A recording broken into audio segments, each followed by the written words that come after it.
Inkindo ini adalah asosiasi badan usaha.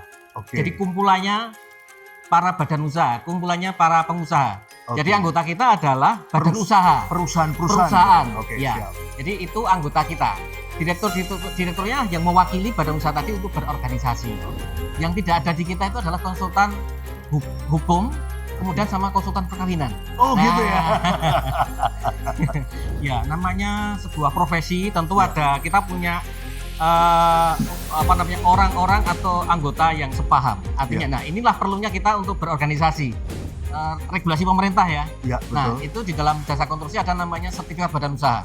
Oke. Nah, yang di sana ini memang harus salah satunya masuk dalam asosiasi.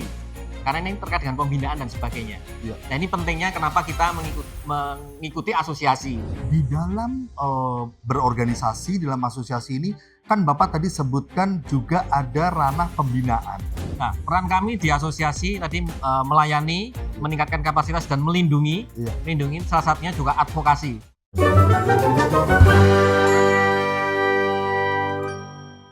Halo, selamat siang, pagi, sore semuanya ya yang para penonton setia kita. Selamat datang di podcast You Can See. Yuk capai energi bersih mulai hari ini.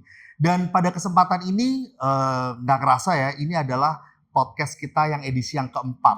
Tentunya kita datang juga tidak hanya omon-omon saja, tidak hanya bicara yang berat-berat tapi juga bicara yang ringan. Tapi hari ini kita kedatangan tamu yang istimewa dari Inkindo. Nah, tentunya tidak lain dan tidak bukan Pak Irwan Susilo. Selamat pagi, siang, sore, Pak. Selamat siang. Selamat Jelang sore. siang. Ya. Siap. Karena yang nonton kita ini nanti bisa malam-malam, Pak. Makanya saya menyapa sampai malam juga, Pak. Saya sapa, Pak. Banyak penonton kita yang nonton saya malam. Nah, kira-kira, Pak, pasti kan kalau tidak kenal tidak sayang. Nah, kalau para penonton sudah sering lah Pak lihat saya Pak, gitu. Tahu Utomodek karena channelnya Utomodek Pak. Nah, tetapi kalau dari Bapak silakan Pak, perkenalkan diri beserta organisasinya Pak, Oke. aktivitasnya apa, apapun Pak yang membuat kira-kira para audiens kita itu mengenal Inkindo lebih jauh Pak. Silakan Pak Irwan. Oke, terima kasih Pak Riko. Jadi sebelumnya perkenalkan nama saya Irwan Susilo. Kebetulan saya sebagai Ketua DPP Inkindo Jatim periode 2022-2026. Oh, siap. Nah, kebetulan saya mulai di konsultan Ya. itu kurang lebih 2004. Jadi hampir 20 tahun. 20 tahun. Tapi kalau mungkin Mas Riko juga hampir sama lah. Iya, betul. Nah, memang banyak suka duka ya di dunia konsultan. Saya kira juga tidak hanya di konsultannya, juga di pelaksananya, di semuanya lah kita mengalami krisis di awal-awal reformasi, kemudian di 2010 kemudian ada pandemi dan sebagainya. Jadi kita sudah banyak mengalami suka dukanya. Suka dukanya. Nah, kemudian di Inkindo ini adalah asosiasi badan usaha. Oke. Jadi kumpulannya para badan usaha, kumpulannya para pengusaha. Oke. Jadi anggota kita adalah badan usaha. Perusahaan. Oke, Ya. siap. Jadi itu anggota kita. Direkturnya yang mewakili badan usaha tadi untuk berorganisasi. Oke. Nah, itu. Jadi ini bisa kita bayangkan di masing-masing badan usaha tadi itu ada beberapa tenaga ahli. Iya. Nah, situlah kumpulan kita berada di kumpulan tenaga ahli badan usahanya. Oke. Karena konsultan basicnya di tenaga ahli. Iya. Nah, siap. ini mungkin yang berbeda dengan di pelaksana. Kalau di pelaksana memang komposisi tenaga ahlinya lebih sedikit, tetapi pelaksananya lebih banyak. Iya. Nah, kita justru banyak di tenaga ahli jenjang 7, 8, 9. Oke. Nah, ini makanya di konsultan ini lebih banyak kita sebenarnya yang kita jual adalah brandware, Iya. olah pikirnya. Produk zaman dulu gambarnya. Nah, sebenarnya gambar ini kan bukan sebatas kertas. Iya. Tapi di dalam gambar ini ada satu pemikiran-pemikiran yang dituangkan di dalam bentuk gambar. Iya. Nah, ini kadang-kadang teman-teman di luar sana gitu ya, itu dalam memahami konsultan itu kadang-kadang, waduh produknya hanya selembar kertas, hanya segambar. Nah ini yang mungkin barangkali harus dipahami teman-teman bahwa itu adalah produk sebuah pemikiran. Iya. Nah, Iya. tentunya melalui kompetensinya. Siap.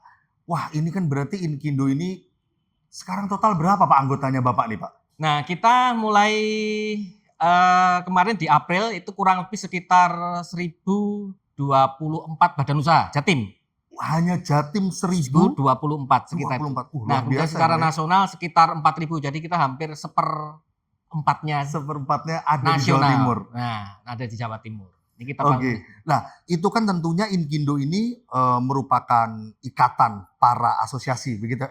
Ikatan para badan konsultan, usaha. Badan usaha. Itu ada scoopingnya nggak Pak? Kan konsultan itu kan banyak Pak Irwan. Ada konsultan hukum, ada konsultan pajak, ada konsultan bisnis dan manajemen. Betul ya Pak ya? Betul.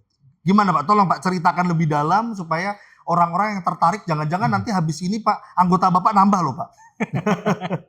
Ya, jadi konsultan ini kalau kita berbicara konsultan itu sangat luas ya, karena semua di bidang ini butuh konsultasi. Ya, jadi kalau kita bagi dua, ada jasa konsultan konstruksi dan ada jasa konsultan non konstruksi. Nah, ini ada dua jasa konstruksi. Nah, yang di konstruksi ini nanti ada bidang-bidangnya, ada sipil, arsitektur, ada bagian dari mekanik elektrikal yang dikonstruksi seperti itu ya. Kemudian ada perencanaan ruang wilayah, nah seperti itu. Kemudian yang di non konstruksi juga banyak juga. Di situ ada lingkungan, kemudian ada ada konsultasi untuk pariwisata, pertanian, pendidikan. Nah, kemudian visibility study-nya bagaimana? Ini kita masuk ke ranah itu. Yang tidak ada di kita itu adalah konsultan hukum, kemudian sama konsultan perkawinan. Gitu ya.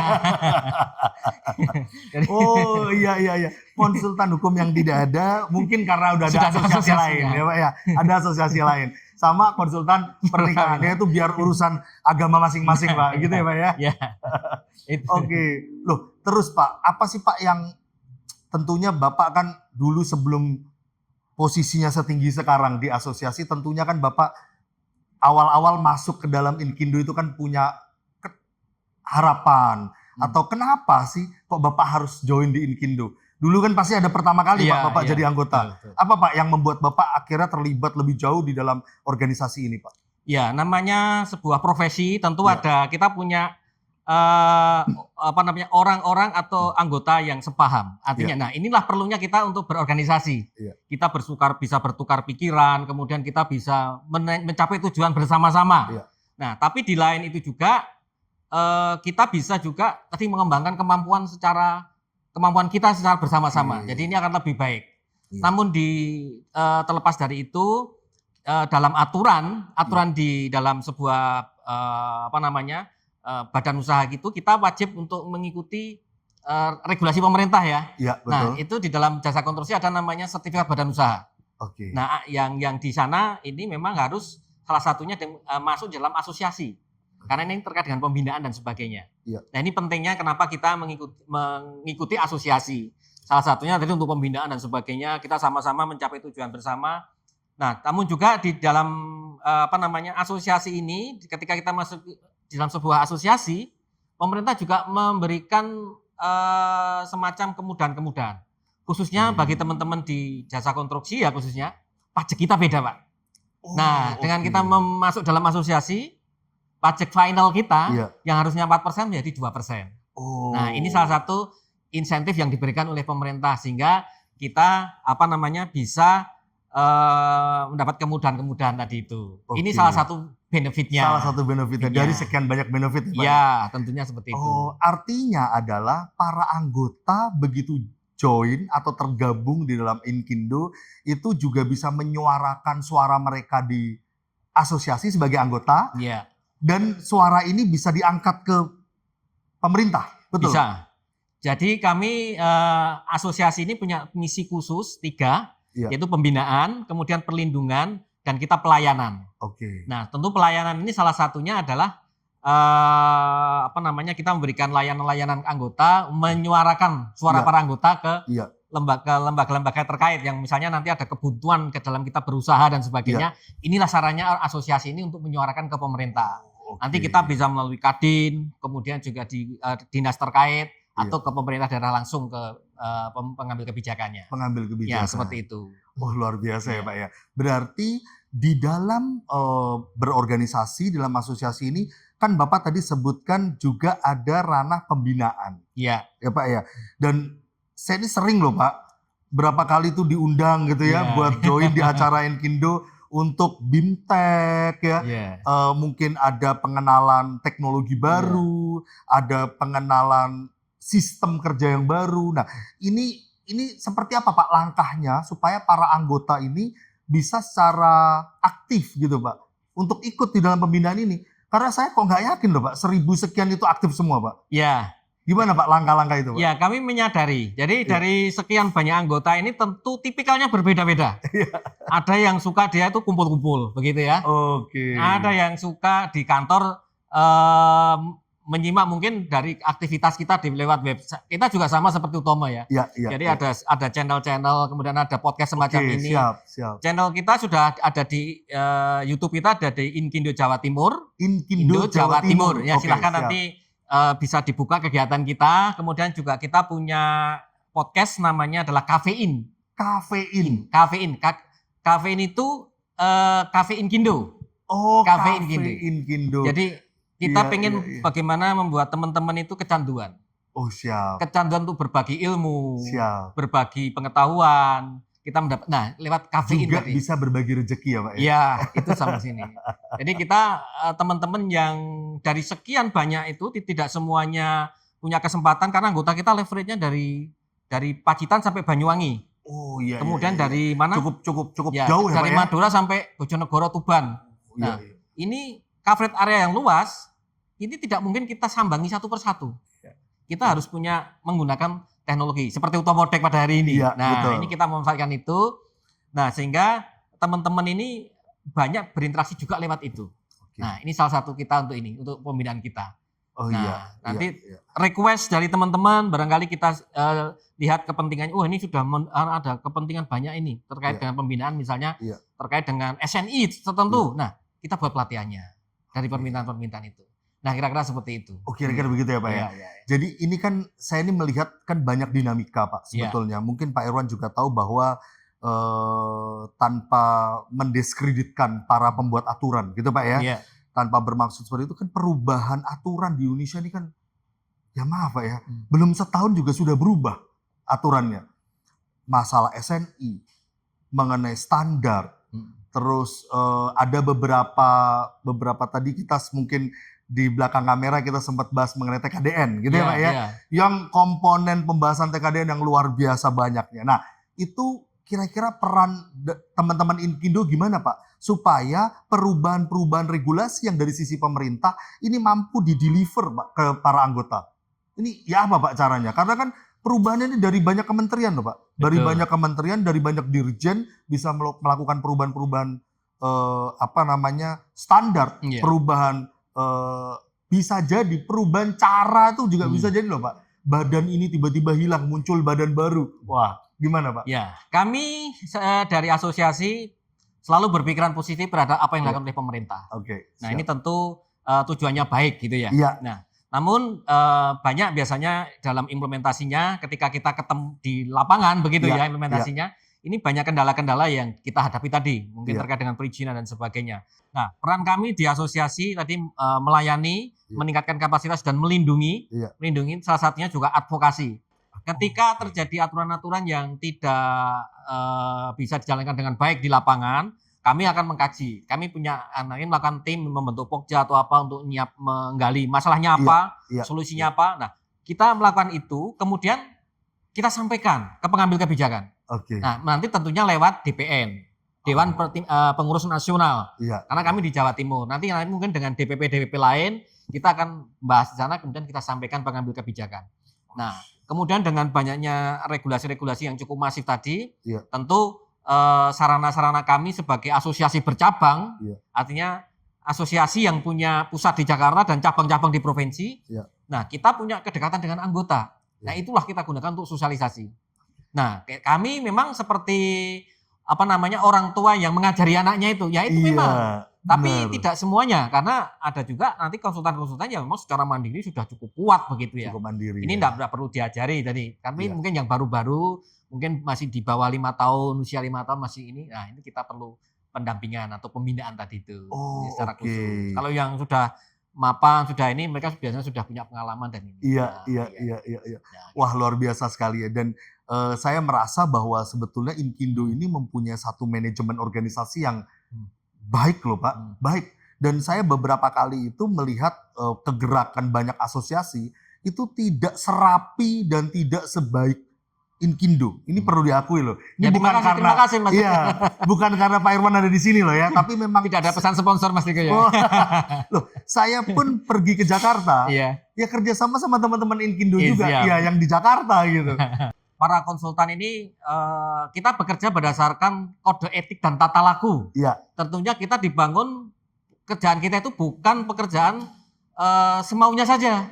betul. Kita punya standar. Yes. Nah, standar-standar inilah yang sebenarnya bagi kami merupakan ranah engineering kami Iya. yang harus kita ikuti begitu ya. Nah, kami sangat-sangat sepakat sekali ketika kita sama-sama masyarakat yang terkait dengan jasa konstruksi khususnya di jaringan misalnya ini Iya. ya. Ini kita membuat standar terkait dengan perancangan. Iya. Karena disitulah sebenarnya nanti aspek-aspek kita akan berbicara masalah sustainability, Iya, bagaimana masalah efisien, kemudian juga masalah keselamatan yang paling penting. betul. Kemudian juga bagaimana ini memberikan dampak kehidupan yang lebih baik bagi masyarakat. Iya.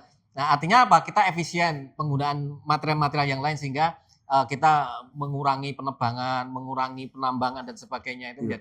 menjadi apa namanya isu lingkungan yang saat ini saya kira perlu kita angkat bersama. Betul. Nah, ini jadi terkait dengan standar-standar tadi itu bagi kami dengan apa namanya adanya standar-standar tadi itu kami punya kepastian. Iya. Karena gini, ketika terjadi sesuatu masalah di lapangan, Betul. nah ini nanti standar mana yang mau kita pakai? Yes. Kalau ini tidak ada.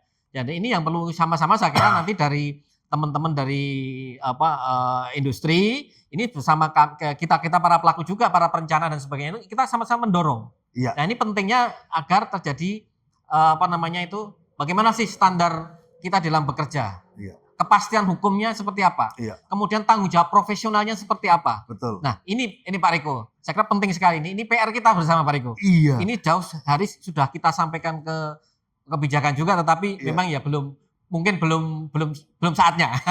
Kita tunggu. Iya, karena kita kan bicara soal metal roofing ya Pak ya. Iya. Itu kan kalau mungkin dari SNI bahannya sudah Iya. cukup lama ya Pak ya. Iya. Tapi dari 2016 saya ikuti Pak, Iya. baik itu diskusi dengan asosiasi Mm-mm. di perusahaan baja maupun dengan asosiasi yang di perusahaan metal di Jakarta juga, dan beberapa teman-teman lah Pak, kita udah mediasi dengan Dirjen Ilmate, dengan industri perdagangan juga. Ternyata dari 2016 Pak sampai hari ini belum Belum, ya. wajib loh Pak. Waduh, ada apa ini gitu. Jadi sehingga kita itu kalau boleh dibilang apa ya bahasanya punya kepastian hukum tadi Pak. Iya. Gak ada Pak. Perusahaan-perusahaan besar rame-rame Pak bikin SNI. Sedangkan perusahaan menengah yang di bawah gak ada Pak. Nah itu bagaimana Pak? Peran konsultan untuk oke lah kita pastikan dulu nih kalau ini SNI atau tidak, ini SNI atau tidak. Bagaimana Pak? Bagi kita ya teman-teman di jasa konsultan ini kepastian tadi itu sebenarnya bukan sebatas kita memenuhi SNI atau tidak, Iya, tetapi iya, sebenarnya yang jauh lebih penting adalah aspek keselamatan tadi itu. Oke. Nah, justru poin pembahasan itu Pak, bagaimana teman-teman konsultan mampu menjamin sebuah keselamatan tanpa adanya standar nasional yang ditentukan gitu loh Pak. Itu pertanyaan saya Pak. Iya. Ya Pak ya, ini kan pilihan berat Pak, Iya, karena iya. semua orang bilang barang saya nomor 1 begitu Pak akhirnya. Iya. Tanpa ada standar atau scope yang memang dilegalkan oleh negara bahwa oke, berarti kan kalau teman-teman konsultan kalau sudah ada apa Pak, buku saktinya gitu Iya. Pak, oh ini udah SNI nih, Oke, aman. aman. Betul ya Pak ya? Iya, betul. Bapak nggak usah terlalu banyak berdebat, akhirnya begitu ya sebagai Iya. konsultan. Tetapi akan berbeda pada waktu, duh ini standarnya nggak ada. Iya. Nah, terus acuan teman-teman konsultan mengacu kepada mana nih Pak? Khususnya yang di jasa konstruksi. Karena kaitannya dengan keamanan ya Pak ya? Iya, betul. Nah, ini satu kita selalu kalau teman-teman karena ini standarnya belum pasti begitu ya, atau belum ada sebagai acuan. Ini yang menjadi permasalahan tadi kan itu. Iya. Yang menjadi acuan dari teman-teman biasanya adalah bahwa kita akan melihat reputasi. Oh, oke. Reputasi Betul. dari siapa penyedia. Oke. Ini penting. Iya. Karena dari reputasi itulah kita akan di situ ada garansi. Iya. Ya, karena belum ada SNI tadi. Iya. Nah, kemudian juga sejauh mana pengalaman dari yang sudah diaplikasikan itu tadi ya.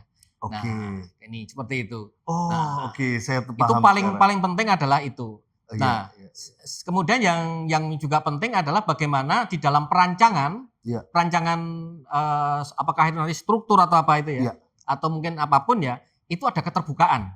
Oke. Sehingga apa yang kita teman-teman merancang suatu konstruksi itu apa, Iya. itu artinya tahu persis dengan apa yang dirancang. Iya. Nah, Iya. sehingga keterbukaan antara dari teman-teman penyedia material Iya. dengan teman-teman kita merancang ini ada satu komunikasi yang baik. Oke. Nah, ini diperlukan itu. Kadang-kadang kita nggak tahu materialnya itu asalnya dari mana. Oke. Kemudian ini bagaimana tiba-tiba kok keluar seperti ini? Iya. Harus kita pasang di tempat kita. Nah, ini yang kalau mau ditanya loh, ini peran ini gimana nih Pak? Loh, ya seperti ini. Nah, ini yang tidak kita kendaki karena apa? Karena tanggung jawabnya ada di kami. Betul. Nah, tanggung jawabnya ada di para konsultan. Iya. Nah, ini kami selalu tekankan ke teman-teman ketika ini belum ada SNI, satu kita harus melihat satu reputasi tadi sangat penting sekali ya. Kemudian juga bagaimana material tadi itu memang benar-benar memenuhi kualitas, memenuhi kualitas. Karena mohon maaf ya, banyak sekali bahan-bahan yang beredar di lapangan tetapi tidak memenuhi tadi. Setuju. Ya, Setuju. ini yang saya sampaikan ke teman-teman, hati-hati. Hitungan kita di dalam gambar, di dalam ini sudah bagus. Iya. Tetapi ketika nanti ketemu dengan materi-materi yang seperti itu, nah ini siapa yang mau disalahkan? Nah ini yang harus kita hati-hati betul. Setuju. Tapi berarti saya dapat benang merah yang bagus Pak. Memang betul Pak apa yang Pak Irwan katakan bahwa kalau memang standarnya belum ada, berarti Bapak lihat reputasi perusahaannya. Betul ya Pak ya? Iya, sebagai seorang konsultan gitu ya Pak ya. Lihat reputasi perusahaan. Lalu diadakan satu komunikasi aktif antara konsultan dengan penyedia. Iya, harus terbuka. Harus terbuka. Iya. Siap Pak. Kapan Pak kita Pak ada waktu Pak kita ngobrol. Karena saya yakin banget Pak, sampai hari ini kita seringkali berdebat di ranah konstruksi Pak. Karena bahkan di podcast yang sebelumnya kita pun juga bicara sama akademisi loh Pak. Iya. Gitu ya. Nah rekan-rekan akademisi tentunya dia punya standar. Iya. Punya standar. Tapi sekali lagi Pak, standar ini tidak menjadi acuan dasar dalam pembangunan. Oke. Karena belum diresmikan dalam satu wadah SNI atau kira-kira seperti itu Pak. Iya. Dan lagi pula Pak hari ini produsen baja atau kita mungkin mengkerucut ke baja ringan gitu Pak ya. Itu ratusan Pak. Ratusan Pak. Sehingga kalau kita menggantungkan nasib nih Pak. Iya. Nasib manusia yang tinggal di bawahnya ini Pak.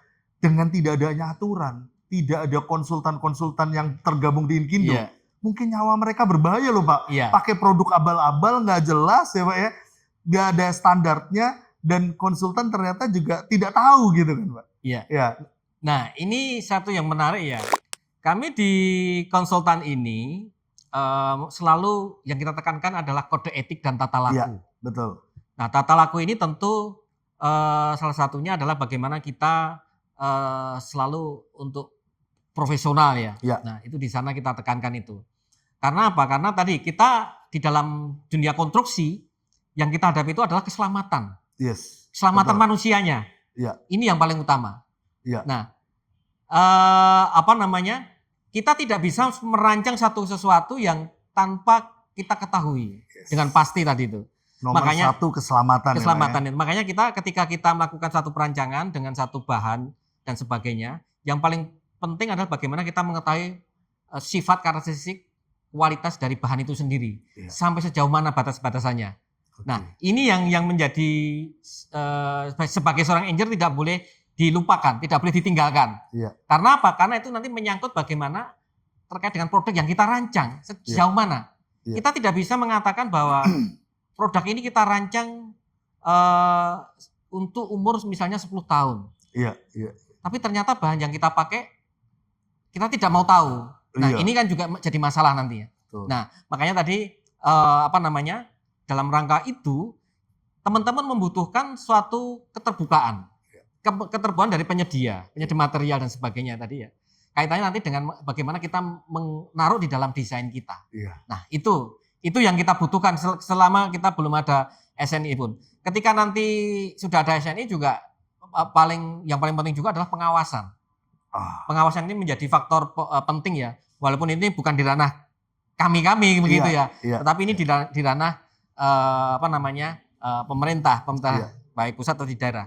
Dan juga pada saat ini ketika terjadi banyak material yang banyak sekali ini, ya kita sebenarnya menggantungkan kepada apa yang tertulis di dalam spek. Iya. Ini seperti ini. Ini kita hanya percaya. Nah, siapa yang kita tumpu adalah pengawasan tadi itu. Iya. Nah, satu-satunya hanya itu.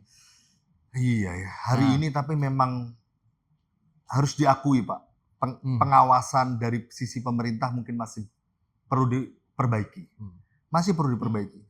Karena kan kita juga lihat bahwa sekarang pabrik-pabrik besar pun Pak, pabrik-pabrik besar pun untuk bisa tetap bersaing di pasar Pak, dia itu sudah tidak stay di standar yang sama loh Pak.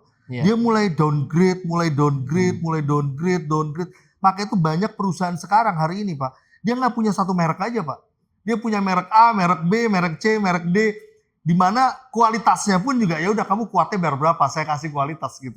Ya, kalau kualitasnya memang kualitas tinggi ya kamu akan dapat yang grade 1 nih, grade baik. Tetapi kan banyak Pak sekarang perusahaan-perusahaan yang akhirnya mau tidak mau, saya juga nggak bisa bilang itu kesalahan, tapi mereka pun juga bertahan hidup Pak. Betul ya Pak ya? Mereka punya banyak karyawan. Nah, sehingga regulasi ini memang penting banget segera diterapkan. Ya mudah-mudahan Pak, ini awal dari komunikasi yang baik Pak antara Utomodek Group dan Pak Irwan yang mewakili Inkindo gitu ya Pak ya. Supaya nanti ke depan kita punya satu terobosan Pak, supaya suara kita ini didengar Pak sama pemerintah Pak. Karena kalau nggak ada forum-forum seperti ini, nggak ada loh Pak sesi curhat buat kita begini Pak. Nggak ada Pak. Iya kan? Maka itu saya sebetulnya sih pengen dengar dari Pak Irwan sendiri. Ya apa Pak, ke depan khususnya di jasa konsultan ya Pak ya, di jasa konsultan menyikapi pembangunan ke depan Pak, era Presiden Prabowo Subianto. Nah, menyikapi gimana Pak? Apakah peranan jasa konsultan ini, jasa konstruksi sebagai konsultan ya Pak ya, itu peran sertanya sampai mana? Terutama di era pemerintahannya Pak Prabowo, karena kan Pak Prabowo ini kan sekarang kayaknya lagi banyak bergerak di makan bergizi ya Pak ya. Bagaimana dengan konstruksi nih? Saya pun juga agak kegerahan Pak, karena proyek-proyek saya mayoritas BUMN Pak. Jadi waduh ya apa ya, jadi ya ini sesi curhat Pak, sesi curhat. Nah gimana dengan Bapak sendiri Pak? Sebagai ya pemangku kepentingan juga. Jadi kami di konsultan, kami selalu teringat dengan pesan dari ketua umum senior kita, bahwa di dalam negara yang kuat terdapat konsultan yang hebat. Konsultan yang hebat. Jadi itu selalu demikian. Di dalam negara maju berarti harus ada konsultan yang maju juga. Tidak mungkin ada negara maju tanpa konsultan yang hebat gitu ya. Nah, itu yang kami pegang seperti itu. Makanya kami menyadari bahwa pembinaan jasa konsultasi ini menjadi sangat penting sekali, karena kita itu yang kita jual adalah brandware kita. Nah, dengan pemerintah Pak Prabowo ini kami sangat menaruh banyak harapan ya. Satu, terkait dengan pemberantasan korupsi.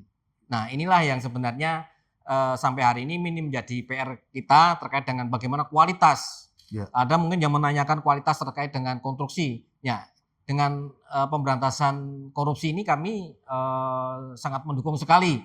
Agar apa? Agar tercipta kualitas produk yang baik juga, produk jasa konstruksi yang baik juga. Nah, kemudian kita melihat jauh ke depan bahwa pemerintah Pak Prabowo ini fokus di aspek kerakyatan, makan bersih gratis, kemudian ada ketahanan pangan, energi dan sebagainya ya. Nah, kemudian juga ada yang ini program baru kita, ada koperasi merah putih, ada yang sampai pemerintah desa ya. Penyaluran dana di pemerintah desa. Nah, ini semua berbasis ke sana. Kalau kita mencermati juga ada beberapa BUMN kita, BUMN karya yang dilebur. Iya. Jadi menjadi apa namanya Agrinas dan sebagainya Iya, itu ya. iya. Nah, apakah ini akan menghilangkan sektor konstruksi? Tentu tidak. Oke. Karena semua yang kaitannya nanti dengan bagaimana kita meningkatkan kualitas kehidupan. Kemudian juga ini pertanian pun itu Iya. itu harus diikuti dengan sektor konstruksinya, tidak bisa lepas. Bagaimana nanti mungkin kita punya pengolahan hasil bumi, bagaimana gudang-gudangnya. Siap. Kemudian bagaimana kita punya cold storage-nya dan Iya, sebagainya. iya. Nah, ini tentu disitulah peran konsultan itu harus berpikir. Kalau dulu hanya sebatas kita merancang bangun saja, memang ini tahapan pembangunan yang dulu menyiapkan infrastruktur dan sebagainya ya. Nah, sekarang saya kira ini konsultan dituntut untuk lebih memberikan kontribusi pemikirannya ke pemerintah. Nah, kebetulan kami DPN Inkindo melalui DPN sudah memberikan salah satu konsep terkait dengan ketahanan pangan. Ketahanan pangan. Iya, karena itu menjadi concern pada saat Pak Prabowo kampanye dulu dan sekarang dilaksanakan, dan ketika hadir di acara kami tim beliau menyampaikan itu dan itu kita sambut dengan baik. Iya. Nah, ini ketahanan pangan ini tentu memang larinya ke aspek ketahanan pangan, tetapi bagaimana mewujudkan itu tidak terlepas dari jasa konsultan. Iya. Tidak terlepas dari infrastruktur yang mendukungnya. Yes. Tidak mungkin kita mewujudkan itu tanpa ada infrastruktur yang baik. Setuju, Ya, setuju. Optimis banget Pak. Saya lihat Pak Irwan ini optimis banget ya. Kita yakini bahwa 5 tahun kepemimpinannya Pak Presiden kita bisa tambah tumbuh Pak. Mungkin fokusnya sedikit bergeser, tetapi segalanya tetap perlu infrastruktur ya Pak ya. Karena bangsa yang kuat pasti ada konsultan yang hebat ya Pak ya. Betul. Siap. Nah, ngomong-ngomong Pak soal kolaborasi. Wah, ini penting Pak karena ujung-ujungnya dari diskusi kita Pak bukan cuman supaya para pendengar itu mengenal Inkindo dan aktivitasnya. Bukan juga para pendengar hanya mengenal Utomodek Pak. Tetapi para pendengar pun juga ingin tahu Pak, kira-kira kolaborasi apa sih Pak yang kita nih, saya Pak mewakili Utomodek Group Pak, dan Pak Irwan mewakili DPP Inkindo Jawa Timur, itu bisa kolaborasi. Pak? Sehingga masyarakat pun juga bisa berdampak Pak. Bukan cuma para anggota, bukan cuma di Utomodek gitu Pak, tapi juga para masyarakat semua. Apa nih Pak kira-kira Pak? Tujuan di dalam kegiatan jasa konstruksi, infrastruktur, pembangunan ataupun konsultasi tadi ya, jasa konsultasi itu adalah pembangunan yang sustainable, berkelanjutan. Artinya apa? Itu memberikan kemanfaatan bagi masyarakat. Kemudian yang kedua, dia menjaga kelestarian alam kita. Jangan sampai tadi Pak Riko sudah menyebutkan beberapa produk-produk yang larinya ke efisiensi energi ya. Betul. Nah, ini kami sepakat dengan itu, kami sejalan dengan itu. Tentu kalau nanti ada hal-hal yang bisa kita kerjasamakan terkait dengan efisiensi energi, kita bisa menciptakan hal-hal baru. Nah, ini akan menjadi menarik. Siap. Kemudian juga kegiatan yang bisa memberikan ruang lingkup bagi kegiatan sosial masyarakat. Jadi infrastruktur mestinya harus mampu menumbuhkan masyarakat itu menjadi lebih kuat lagi. Ketahanannya menjadi sehingga apa? Sehingga tidak ada namanya keamanan itu masyarakat lebih banyak yang mengontrol begitu ya. Nah, jangan sampai kita ikatan sosialnya hilang. Nah, itu dengan cara infrastruktur yang lebih baik, penerangan lebih baik ini dan sebagainya. Itu artinya ke sana. Nah, terkait dengan aspek sustainability tadi itu, tentu itu banyak faktor. Satu terkait dengan bagaimana kita sumber daya manusianya. Nah, kita menciptakan itu segalanya perancangan itu, Pak. ini kuncinya karena bagi kami konsultan itu ada sumber daya. Tentu kami sangat membutuhkan, ini ada produk baru dan sebagainya, kami perlu harus menyerap pengetahuan-pengetahuan. Bagaimana menghitung efisiensi, bagaimana menghitung kekuatan, bagaimana ini, bagaimana dan sebagainya. Nah, ini yang kita butuhkan. Dari aspek SDM, kami butuh meningkatkan sumber daya manusia kami. Nah, produknya seperti apa? Kami butuh transfer. Nanti kami terapkan di perancangan. Nah, di satu sisi nanti dari perancangan, kalau seperti ini ada tidak efisien bahan-bahan di lapangan. Ini ada seperti ini. Kami sampaikan ke Mas Riko. Mas Riko, bahan-bahan ini ternyata begini di lapangan. Nah, ini sebagai feedbacknya. Nah, ini nanti mungkin akan mempengaruhi produk-produk berikutnya menjadi lebih pas lagi. Nah, ini salah satu dari sisi itu. Kemudian juga dari aspek